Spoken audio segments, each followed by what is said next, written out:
محمد سپین جمال دی مبارک سا مبارک سا اشنای د زلجلال دی مبارک سا مبارک سا محمد سپین جمال دی مبارک سا مبارک سا اشنای د زلجلال دی مبارک سا مبارک سا زور دی تیر شو دا حرم فر کافرانو زور دی تیر شو دا حرم فر کافرانو زور دی تیر شو دا حرم فر کافرانو زور دی تیر شو دا حرم فر کافرانو دا قریش سره و مال دی مبارک سا مبارک سا اشنایی د ذوالجلال دی مبارک سا مبارک سا محمد سپین جمال دی مبارک سا مبارک سا ابو سفیان خبر سو چې محمد صلی الله علیه وسلم او مسلمانانو لاره نیولې ده او زموږ د دړې وړې کېدو پلان لري دستي یې لاره بدله کړه پر بل لوري ولاړه او دمدم بن عمر غفاری ته مزدوري ورکړه ترڅو چابک مکې ته ولاړ سي او د مکې خلک خبر کړي چې قافله د مدینې د مسلمانانو د لاسه په خطر کې ده ډېر ژر یې دفاع وکړي ترڅو قافله وژغورل سي دمدم بن عمر غفاری هم ډېر په چابکۍ سره مکې ته ورسېدی د عربو د دود او رواج سره سم یې د اوښ پزه څیرې کړه کجاوه یې چپه واړول خپل کالي یې څیرې کړل پر اوښ باندې ودرېدی او په لوړ اواز یې وویل ای د مکې خلکو ستاسو قافله چې ستاسو مالونه پکښې دي او د ابو سفیان په مشرۍ را روانه ده محمد صلی الله علیه وسلم او ملګري یې د تباهۍ لپاره را روان دي زه پر دې باور یم چې دوی به یې لاندې کوي او ستاسو مالونه به لوله پسي او هیڅ به ستاسو لپاره پاته نسی بیړه وکړئ تلوار وکړئ او د خپلې قافلې د ژغورلو او ساتلو لپاره په پوره زور سره هڅه وکړئ خلک د دغه اواز په اورېدو سره په چابکۍ سره راووتل او په ډېر قهر سره یې وویل کله به داسې وسي چې مسلمانان دې زموږ قافله له منځه یوسي د مکې ټول خلک د جنگ لپاره تیار سوه البته ځینو خپله د تلو لپاره تیاری وښودل او ځینو پر خپل ځای باندې یو بل کس یا استازی د تلو لپاره تیار کړ او د مکې مخور او مشران ټوله د تلو لپاره آماده سوه یوازې ابولهب پاته سو د ځان پر ځای استازی واستوي ان تر دې پورې چې د بنو عادي د قوم څخه پرته نور ټول قومونه هم جنگ ته تیار سول اخر دا چې د جنگ لپاره ډېر لوی لشکر جوړ سو او د ابو جهل په مشرۍ روان سو د لشکر شمیر دومره زیات و چې هره ورځ به یې د خوراک لپاره 10 اوښان حلالول د دغه لشکر په شمیر کې اختلاف سته یعنې د کفارو د لشکر په شمیر کې چې 10 اوښان یې د خوراک لپاره حلالېدل په دقیق شمیر کې اختلاف سته ځینو هغه شمیر ښودلی دی چې مخکې مو اشاره ورته وکړه ځینو بیا زیات ښودلی دی اسان یې 100 ښودلی دي اوښان یې بې شمېره ښودلی دي او زغرې یې 600 ښودلی دي په هر صورت ډېر لوی لشکر په ډېر قهر او درد سره روان سو چې رسول الله صلی الله علیه وسلم ته به یې غاښونه چیچل او ویل به یې چې څنګه یې د قریشو پر قافله باندې د حملې کولو زړورتیا کړې ده کله چې دوی د عصبان او قدید نومې شیلو څخه تیر سوه او حجبه نومې ځای ته ورسېده د ابو سفیان له لوري یو بل لیک ورته ورسېدی په نوموړي لیک کې لیکل سوي وه چې خدای زموږ قافله وساتل تر مسلمانانو تیر سي تاسو چې د قافلې د ساتنې په موخه راوتلي یاست بیرته ستانه سي نوره اړتیا نسته د ابو سفیان د قافلې خلاصېدل په دې ډول وه چې قافله د مکې پر عمومي لاره روانه وه او ابو سفیان خپله د قافلې مخ ته روان و کله چې بدر ته نږدې سو د مجدي بن عمر څخه د مسلمانانو په اړه پوښتنه وکړه مجدي ورته وویل چې کوم نامعلومه څوک خو مې نه دی لیدلی خو یوازې 2 کسان مې ولیدل چې خپل اوښان یې چوک کړل، د اوبو لوښي یې ډک کړل، بېرته ولاړل. ابو سفیان دستي و هغه ځای ته ورغلی، په هغه ځای کې یې وکتل، د هغو خلکو د اوښانو پوچې یې ماتې کړې، پچه چې یې ماته کړه په منځ کې د خورما مندکه وه.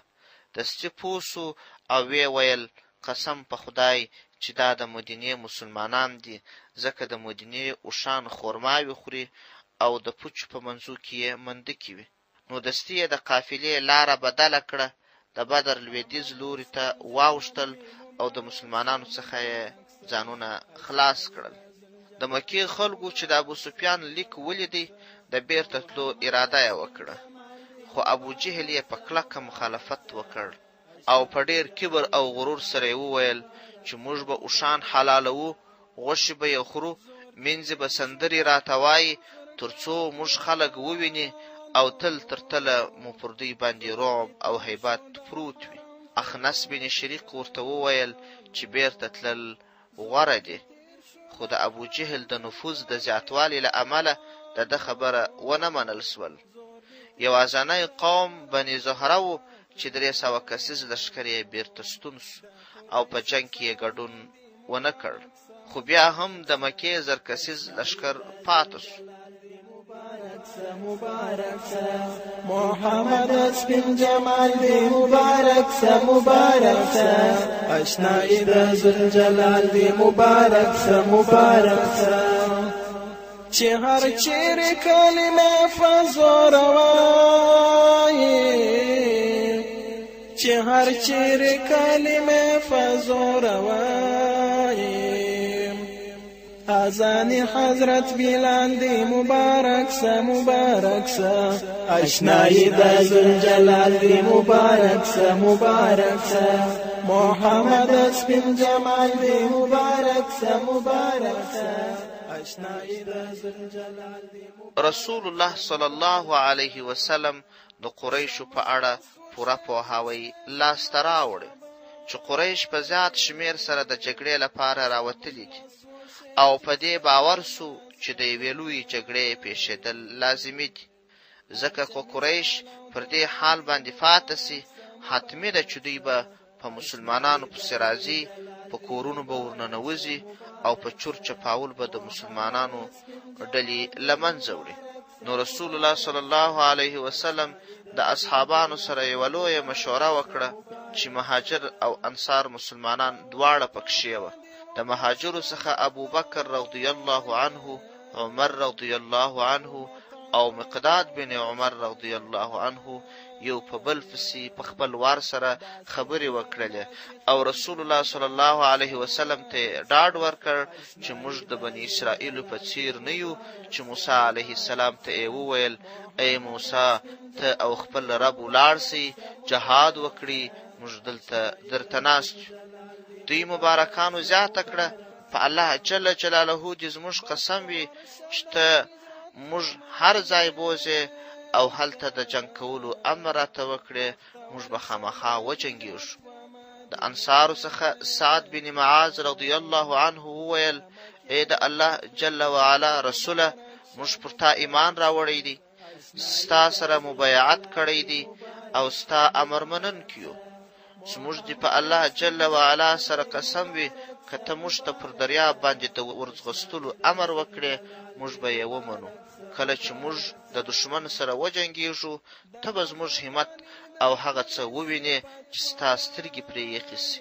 څرنګه چې په مسلمانانو کې د انصارو شمیر زیات و، نو ځکه رسول الله صلی الله علیه وسلم د سعد بن معاذ رضی الله عنه په دغه خبرو ډیر خوشحاله سو او د خوشحالۍ د څرګندتیا وینا یې وکړه. رسول الله صلی الله علیه وسلم خپل لښکر منظم کړ، یو سپین بیرغ مصعب بن عمیر ته ورکړ او 2 تور بیرغونه، یو علي رضی الله عنه ته او بل یې سعد بن معاذ رضی الله عنه ته ورکړ. اسلامي لښکر وخوځېد، تر زفران نومې ځای تیر سو او بدر ته نږدې سو.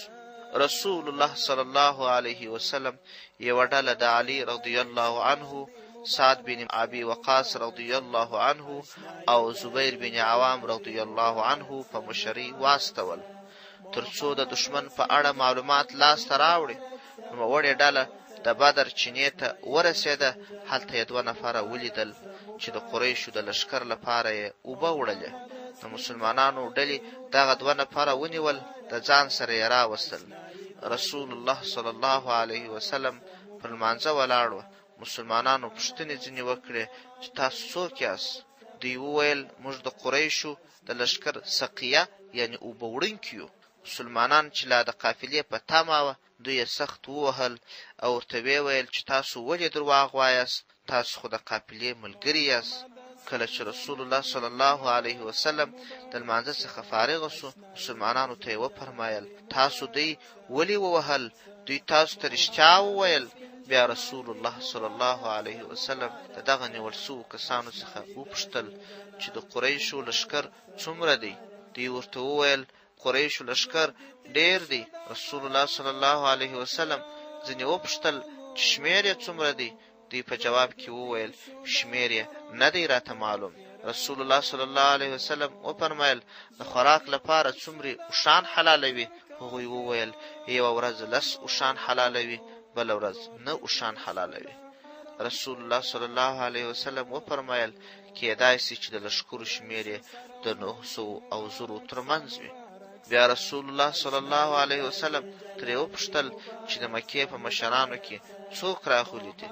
هغوی وویل عتبه، شیبه، ابوالبختري بن هشام، حکیم بن حزام او داسې نور دي. رسول الله صلی الله علیه وسلم د اصحابانو لوري ته متوجه سو او ورته ویې ویل مکې تاسو ته د خپل ځګر ټوټې غوړولې راوړي دي.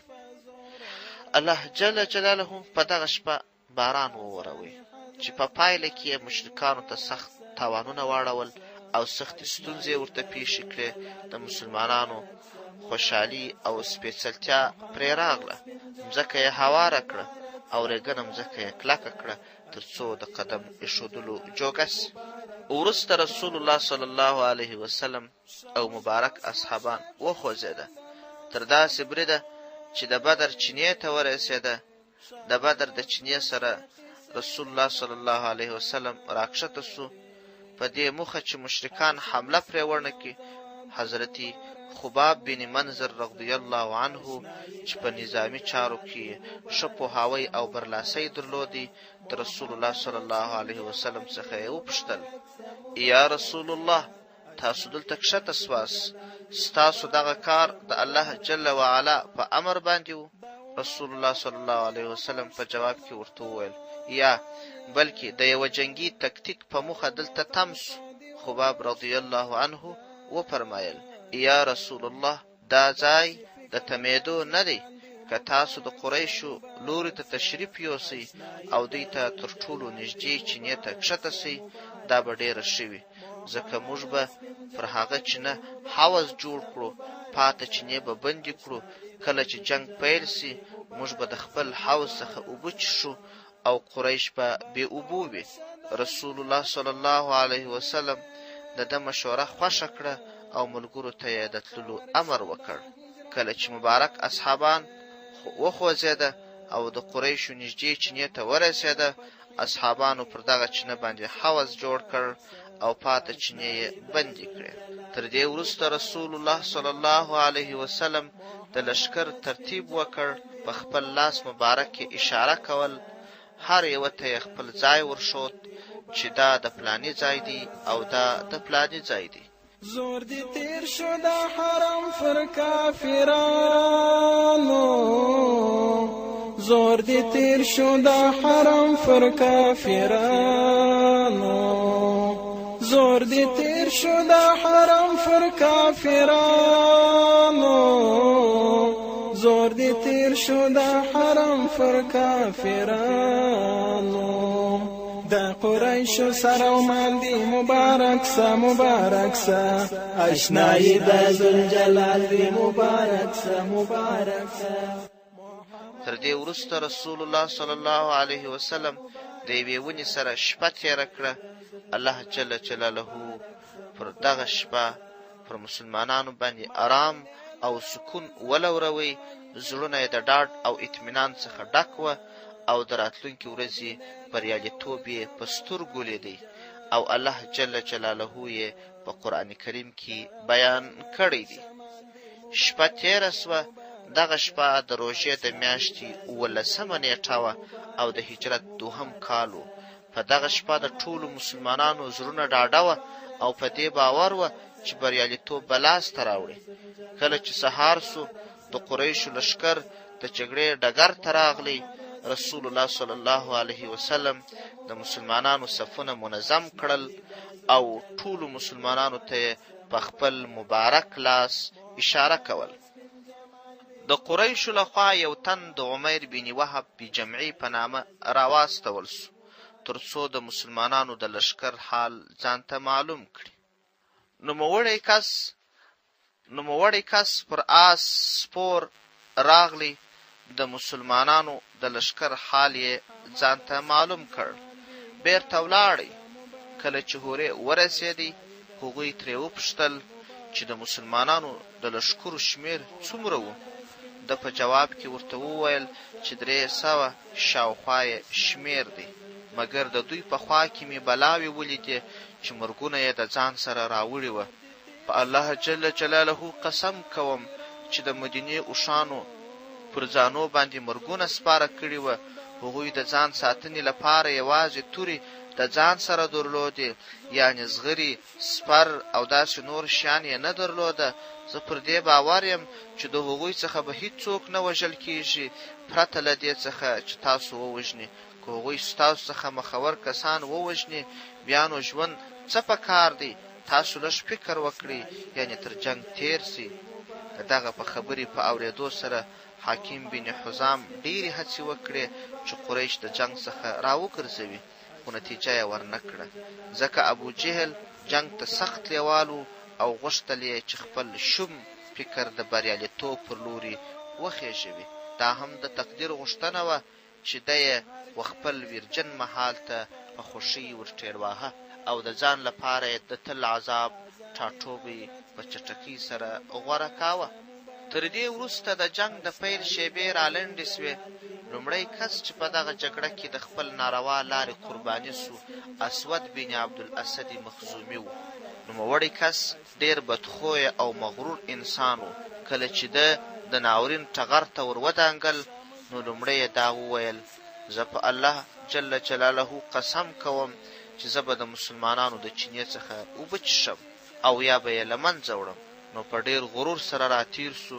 کله چې حوض ته رانږدې سو حمزه بن عبدالمطلب رضی الله عنه ورمخکې سو. سخته حمله یې پر وکړه، پښه یې ځینې پرې کړه، تر پښې یې ډېرې وینې وبهېدې، خو بیا هم دی د جهالت په دریاب کې غرق و. په څکېدو و چینې ته ورنږدې سو، اوبه یې ځینې وڅښې، خپل قسم یې پر ځای کړ. حمزه رضی الله عنه دوهم ځل حمله پر وکړه او ویې واشه. تر پورتنۍ پیښې وروسته د قریشو د لوري څخه 3 تنه، هر یو عتبه، شیبه او ولید راووتل او د مسلمانانو څخه یې د خپلو سیالانو غوښتنه وکړه تر څو د دوی سره مقابله وکړي او ورسره وجنګېږي. د مسلمانانو د لوري څخه عوف، معوذ او عبدالله بن رواحه رضی الله عنهم ورووتل. کافرانو پوښتنه ځینې وکړه چې تاسو څوک یاست؟ مسلمانانو ورته وویل چې موږ انصار یو. کافرانو ورته وویل چې تاسو خو د مدینې خلک یاست، زموږ ستاسو سره هیڅ کار نسته، موږ ته د خپل قوم څخه سیالان راووځي چې ورسره مقابله وکړو. بیا یې په لوړ اواز وویل: ای د محمد صلی الله علیه وسلم. بیا یې په لوړ اواز وویل: ای محمد صلی الله علیه وسلم، زموږ د قوم سیالان راولېږه. رسول الله صلی الله علیه وسلم و عبیده بن حارث، حمزه او علی رضی الله عنهم ته وفرمایل: ولاړ سئ، د کافرانو مقابلې ته ورسئ. دوی مبارکان د رسول الله صلی الله علیه وسلم د امر سره سم ولاړ سوه، دستي ور روان سوه. کله چې ورنږدې سوه هغوی پوښتنه ځینې وکړه چې تاسو څوک یاست؟ مسلمانانو خپل ځانونه ورته معرفي کړه. قریشو ورته وویل: ډېر ښه، موږ هم تاسو غواړو. دستي یې په جنگ پیل وکړ.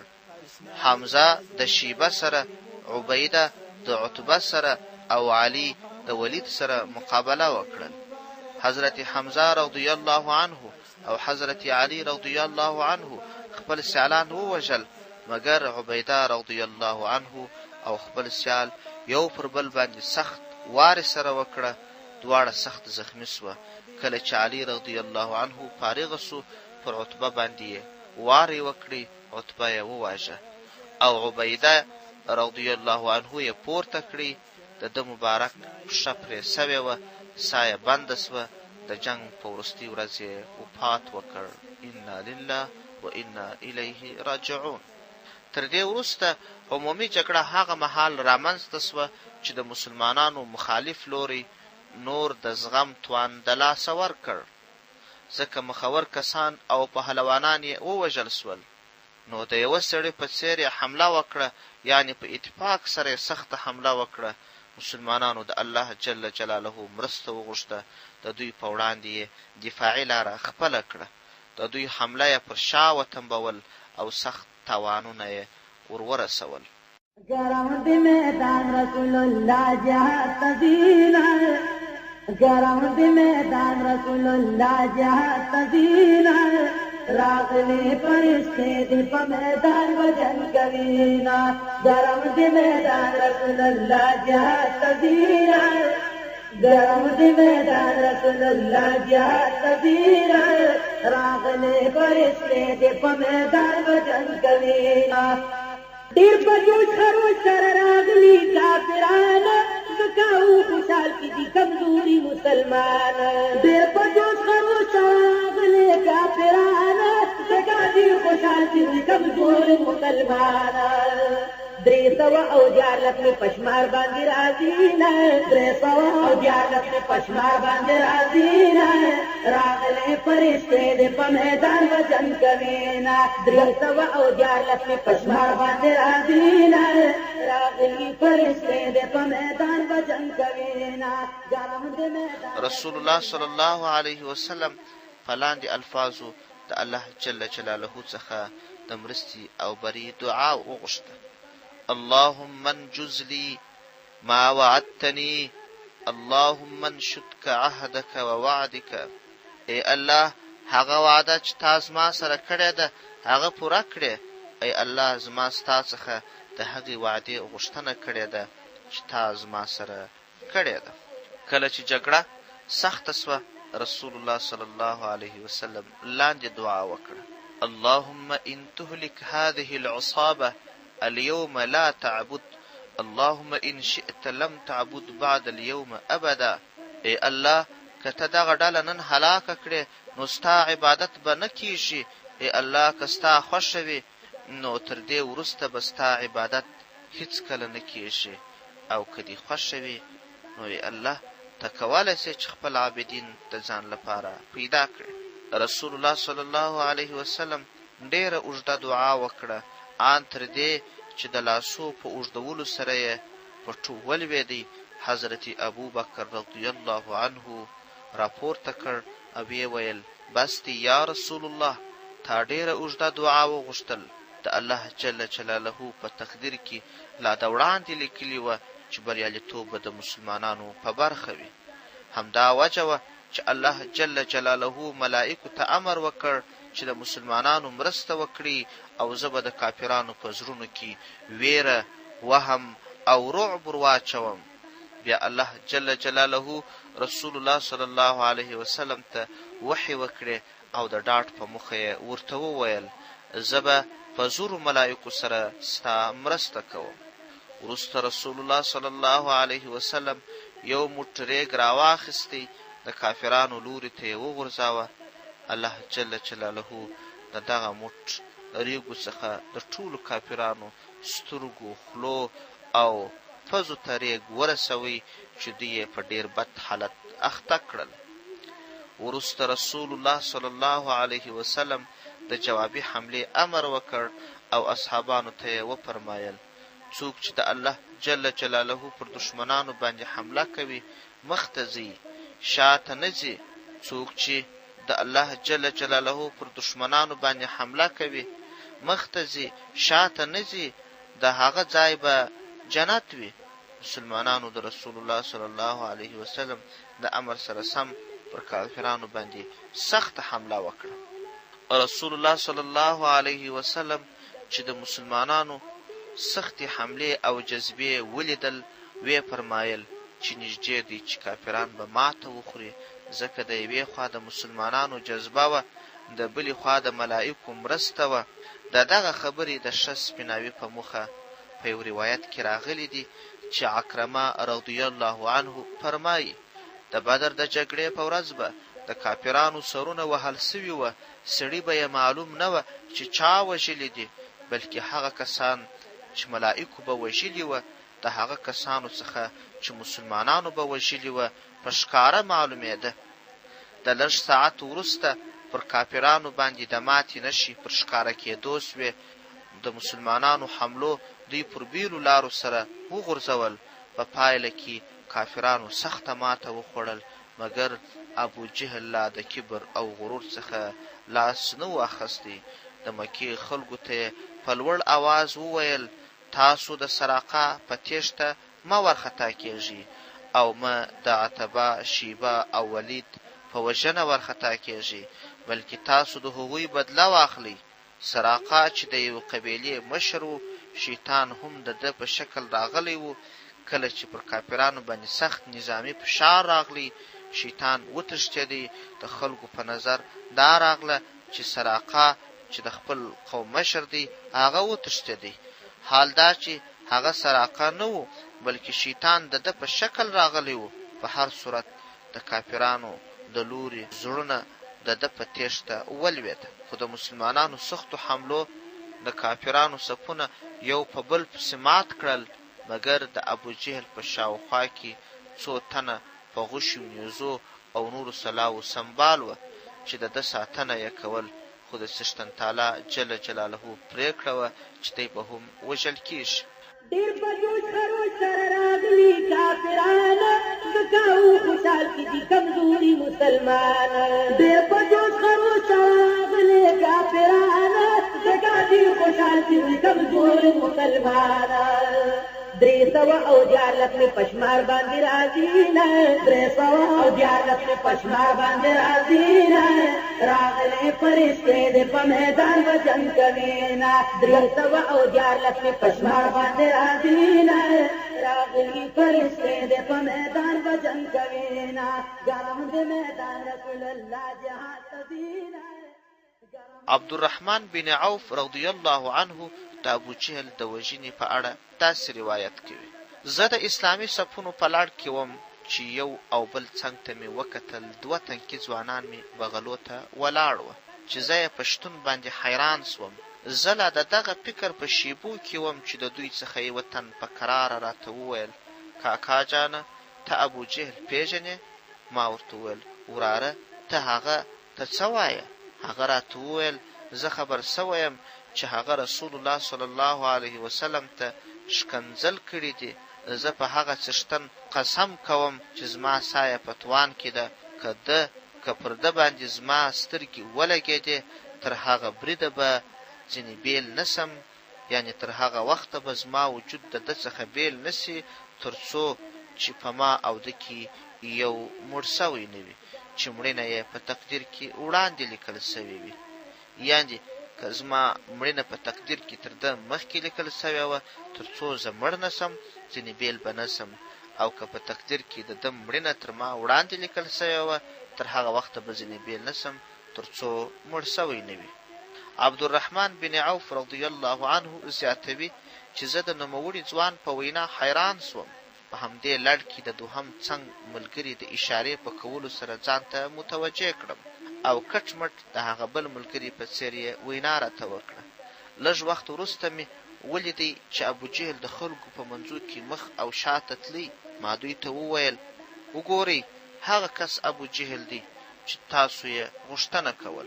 دوی په چابکۍ سره ورغلل، پر ابو جهل یې حمله وکړه، هغه یې وواژه. بیا دواړه رسول الله صلی الله علیه وسلم ته ورغلل او رسول الله صلی الله علیه وسلم دوی ته وویل په تاسو کې کوم یو ابو جهل وواژه؟ دوی دواړو کې هر یو وویل چې ما وواژه. رسول الله صلی الله علیه وسلم دوی ته وویل تاسو خپلې تورې د وینو څخه پاکې کړي دي؟ دوی وویل یا نه مو دي پاکې کړي. رسول الله صلی الله علیه وسلم د دوی تورې وکتلې، بیا یې ورته وفرمایل تاسو دواړو وژلي دي، مګر د ابو جهل سامان یې معاذ بن عمر بن جموح ته ورکړي. د یادونې وړ ده چې د دغه دوه ځوانانو نومونه معاذ بن عمر بن جموح او معاذ بن عفرا وه. ځینو بیا د پورتنیو دوه کسانو څخه دوهم تن د معوذ بن عفرا په نوم ښودلی دی. څرنګه چې د ابو جهل سامان په دوی دوه کې یوه تن ته ورکړل سو، خو د ابو جهل توره بیا و عبدالله بن مسعود رضی الله عنه ته ورکړه سوه چې د ابو جهل سر یې د تن څخه جلا کړي، او معاذ یا معوذ بن عفرا په دغه جنگ کې شهید سوی دی، او معاذ بن عمر بن جموح د حضرت عثمان رضی الله عنه تر خلافت پورې ژوندی و. کله چې ابو جهل ووژل سو نو د کافرانو نور هم مورال ضعیف سو، یوازې د تیښتې لاره ورته پاته سوه. له بلې خوا مسلمانانو سختو بریدونو ته دوام ورکړ، کافران یې هیڅ دمې ته نه پرېښودل. اخر دا چې نوموړې جګړه د مسلمانانو په ښکاره بریالیتوب او د کافرانو په سخت تاوان سره پای ته ورسېده. د مسلمانانو څخه 14 تنه شهیدان سوه چې ټول یې هم هلته خاورو ته وسپارل سول، او د کافرانو څخه 80 تنه ووژل سول، 80 تنه اسیران سوه چې زیات شمیر پکښې مشران او مخور کسان وه. پاته کسان یې وتښتېده، زیات شمیر سامانونه او مالونه یې د جنگ په میدان کې پرېښودل.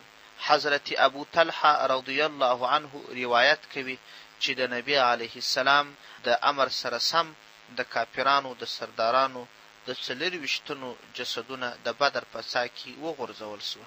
د رسول الله صلی الله علیه وسلم مبارک عادت داو چې کله به په جګړه کې بریالیتوب ترلاسه کړ نو 3 ورځې به پر هغه ځای کې اوسېدی. همدا ډول د بدر په جګړه کې 3 ورځې پر دغه میدان باندې واوسېدی. د دغه ورځو په بهیر کې د اصحابانو په منځ کې د غنیمت د مال د ویش پر سر باندې اختلاف پیدا سو. تر داسې بریده چې اختلاف زیات سو. د اختلاف د زیادت سره رسول الله صلی الله علیه وسلم امر وکړ چې د کوم چا سره چې څه مال وي هغه دې د الله جل جلاله رسول ته تسلیم کړي. اصحابانو د رسول الله صلی الله علیه وسلم د امر سره سم ټول مالونه رسول الله صلی الله علیه وسلم ته تسلیم کړه. وروسته الله جل جلاله وحی نازل کړي. د الله جل جلاله د لارښوونې سره سم د دغه مسلې حل وسو. عزت زیاد کردگار در رسولانو چیت کړل سردار در رسولانو چیت کړل سردار در رسولانو لتا پیسی او فرتا باندې شیخاتا لتا پیسی او فرتا باندې شیخاتا چې څوک وکړي سم شمار در رسولانو چې څوک وکړي سم شمار در رسولانو. د کافرانو څخه د نیول سوو مالونو موضوع په دې ډول سرته ورسېده چې حضرت عباده بن صامت رضی الله عنه روایت کوي موږ د رسول الله صلی الله علیه وسلم سره د مدینې څخه راووتو، بدر ته ورسېدو. هلته موږ د خلکو سره جنگ وکړي. د الله جل جلاله دشمنانو ماته وخوړل. بیا یوه ډله خلک په دشمن پسې سوه، دشمن یې تعقیبوي او هغه یې وژل. بله ډله د غنیمت په مالونو اخته سوه، د غنیمت مالونه یې راټولول، او یوه ډله د رسول الله صلی الله علیه وسلم پر شاوخوا د پتنګانو په څیر ولاړ وه چې هسې چې دشمن دوکه وکړي او د الله جل وعلا پر رسول صلی الله علیه وسلم باندې حمله وکړي. کله چې شپه سوه ټول خلک سره راجمع سوه. هغه کسانو چې د غنیمت مال یې راټول کړی و هغو وویل چې د غنیمت مال زموږ دی، موږ راټول کړی دی، په دې مال کې د هیڅ چا حق نسته. هغه ډلې چې دشمن یې تعقیبوي هغې ډلې وویل چې اصلا مال زموږ حق کېږي ځکه موږ دښمن تښتولی دی. او هغه ډلې چې د رسول الله صلی الله علیه وسلم حفاظت یې کاوه هغې ډلې وویل چې مال زموږ حق دی ځکه موږ د الله جل جلاله د رسول حفاظت کاوه چې هسې دشمن د الله جل جلاله رسول ته کوم تکلیف یا تاوان ورسوي. د مسلمانانو د یو لړ اختلافونو وروسته رسول الله صلی الله علیه وسلم د الله جل جلاله د لارښوونې سره سم د غنیمت مال د دوی په منځو کې برابر وویشي. رسول الله صلی الله علیه وسلم نوموړی ویش هغه وخت ترسره کړ چې 5مه برخه یې ترې جلا کړه ځکه الله جل جلاله همداسې لارښوونه کړې وه. رسول الله صلی الله علیه وسلم نه داسې کسانو ته د غنیمت د مالونو څخه برخه ورکړه چې د بدر په غزا کې ګډون نه و کړی.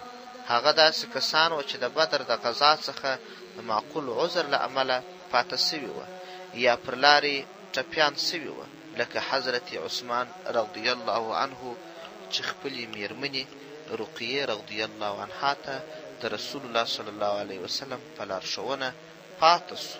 نوموړې بیبي په ناروغۍ اخته وه. البته بیبي رقیه رضی الله عنها د رسول الله صلی الله علیه وسلم مبارکه لور وه او د حضرت عثمان رضی الله عنه میرمن وه. دا چې دا مبارکه سخته ناروغه وه رسول الله صلی الله علیه وسلم عثمان رضی الله عنه ته امر وکړ تر څو نوموړې مبارکې بیبي ته د دې د ناروغۍ له امله پاته سي او د دې پایوازي وکړي. عزت زیات کړ کدیګار د رسولانو چې تکړل سردار د رسولانو چې تکړل سردار د رسولانو یو څه خلاص تعالی ما قوت اخلي یو څه خلاص تعالی ما قوت اخلي مخ بوړاندې بیاي کار د رسولانو مخ بوړاندې بیاي کار د رسولانو چې تکړل سردار د رسولانو چې تکړل سردار د رسولانو. کله چې 3 ورځې پوره سوې نو د رسول الله صلی الله علیه وسلم د امر سره سم د رسول الله صلی الله علیه وسلم پر سورلۍ باندې کجاوه کښېښودل سوه. بیا رسول الله صلی الله علیه وسلم پلی یا پیاده روان سو. مبارک اصحابان وروسته پسې روان سول تر داسې بریده چې د هغه څاه پر غاړه ودرېدی چې د کافرانو وژل سوي مخور کسان پکښې غورځول سوي وه. بیا رسول الله صلی الله علیه وسلم د دوی نومونه سره د پلرو د نومونو یاد کړل او بیا یې ورته وویل ای پلانیه د پلاني زویه ای پلانیه د پلاني زویه آیا دغه حال مو خوښ دی او که مو د الله جل وعلا او د هغه د رسول صلی الله علیه وسلم اطاعت کړی وای ځکه زموږ سره چې خپل رب کومه وعده کړې وه د هغه وفا مو ترلاسه کړه. آیا تاسو ته چې خپل رب کومه وعده در کړې وه د هغې وفا مو ترلاسه کړه؟ حضرت عمر رضی الله عنه پوښتنه وکړه چې یا رسول الله تاسو د داسې جسدونو سره خبرې کوئ چې په هغو کې روح نسته؟ رسول الله صلی الله علیه وسلم وفرمایل په هغه ذات دې مې قسم وي چې د محمد صلی الله علیه وسلم سایه په توان کې ده. کوم څه چې زه وایم تاسو یې تر دوی ښه اورېدونکي نه یاست یعنې تر تاسو یې دوی ښه اوري. رسول الله صلی الله علیه وسلم او اصحابو کرامو رضی الله عنهم حرکت وکړ. د دشمن د لوري اسیران ورسره مله وه. کله چې پوره بریالیتوب مسلمانانو لاسته راوړ رسول الله صلی الله علیه وسلم ژر تر ژره 2 کسان مدینې منورې ته د زیر وړلو لپاره ولېږه. نوموړي 2 کسان یو عبدالله بن رواحه او بل حضرت زید بن حارث رضی الله عنه. د دوی تر رسېدو وړاندې په مدینه منوره کې منافقانو ډول ډول اوازې ګډې کړې وې او ویل به چې مسلمانانو ماته خوړلې ده. ان تر دې چې دا یې لا هم ویلي وه چې رسول الله صلی الله علیه وسلم قتل سوی دی. کله چې دغه 2 مبارک اصحابان ورسېده مسلمانان پرې راټول سوه. دوی مبارکانو پوره معلومات ورکړ چې مسلمانانو پوره بریالیتوب لاسته راوړی دی. کافرانو ته یې سخته ماته ورکړې ده. زیات شمیر مشران د کافرانو وژل سوي دي او زیات مالونه یې پاته سوي دي او همدا ډول زیات شمیر زموږ سره اسیران دي. رسول الله صلی الله علیه وسلم د لارې په اوږدو کې د نیول سوو کسانو څخه د 2 کسانو د وژلو امر وکړ چې یو یې نودر بن حارث او دوهم یې عقبه بن ابي معيط. کله چې دوی مبارکان یعنی مسلمانان او رسول الله صلی الله علیه وسلم مدینه منورې ته ورسېده، نو رسول الله صلی الله علیه وسلم د اصحابانو مبارکانو سره د اسیرانو په اړه مشوره وکړه. حضرت ابوبکر رضی الله عنه وویل: یا رسول الله، زما نظر دا دی چې د دوی څخه فدیه واخله. کومې پیسې چې د دوی د فدیې د لارې زموږ لاس ته راسي، هغه به د کافرانو په خلاف زموږ د توانایي لامل سي، او هیله ده چې الله جل جلاله دوی ته هدایت وکړي او دوی زموږ موټي جوړ سي. بیا رسول الله صلی الله علیه وسلم عمر بن خطاب رضی الله عنه ته وفرمایل چې ستا رایه څه ده؟ د مبارک وفرمایل: زما نظر دا دی چې دغه پلانی سړی ما ته تسلیم کړه چې زه یې سر ورووهم او مړ یې کړم، او دغه پلانی سړی چې د حمزه رضی الله عنه ورور دی یعنی عباس رضی الله عنه، و حمزه ته یې تسلیم کړه چې سر یې ورووهي یعنی مړ یې کړي. دغه د کافرانو مخور کسان دي تر څو الله جل جلاله ته معلومه سي چې زموږ په زړونو کې د کافرانو سره هیڅ محبت نشته. حضرت عمر رضی الله عنه فرمایي: رسول الله صلی الله علیه وسلم د ابوبکر رضی الله عنه نظر خوښ کړ او زما نظر یې خوښ نه کړ، مګر بیا الله جل جلاله د حضرت عمر رضی الله عنه د رای موافق آیاتونه نازل کړل. خو بیا هم د الله جل جلاله د لوري اجازه ورکړه سوه او د حضرت ابوبکر رضی الله عنه د نظر مطابق پریکړه وسوه. د اسیرانو څخه فدیه واخیستل سوه چې په دغه لړ کې د عباس رضی الله عنه څخه چې لا تر اوسه مسلمان سوی نه و 100 اوقیه زر فدیه واخیستل سوه. د عقیل بن ابي طالب څخه چې دی هم تر دغه مهاله په اسلام نه و ویاړل سوی 80 اوقیه زر فدیه واخیستل سوه. د ځینو نورو څخه 40 اوقیه زر فدیه واخیستل سوه. رسول الله صلی الله علیه وسلم د یو شمیر اسیرانو سره احسان وکړ، د فدیه پرته یې آزاد کړل چې د فدیې هیڅ توانایي نه درلود. همدا ډول یو شمیر اسیران چې په لیک لوست پوهېده، پر هغوی باندې پریکړه وسوه چې دوی به د انصارو لسو ماشومانو ته لیک او لوست ورزده کوي. کله چې دوی په ښه ډول لیک او لوست زده کړي، همدا به د دوی فدیه وي. کله چې مسلمانانو د بدر په جګړه کې بریالیتوب ترلاسه کړی، په پایله کې د مسلمانانو رعب او هیبت پر کافرانو باندې پیدا سو. زیات شمیر کافران په اسلام کې داخل سوه چې په لړ کې عبدالله بن ابی او ملګري هم د ځان ښودنې په موخه په ښکاره په اسلام کې داخل سوه او په پټه کافران وو.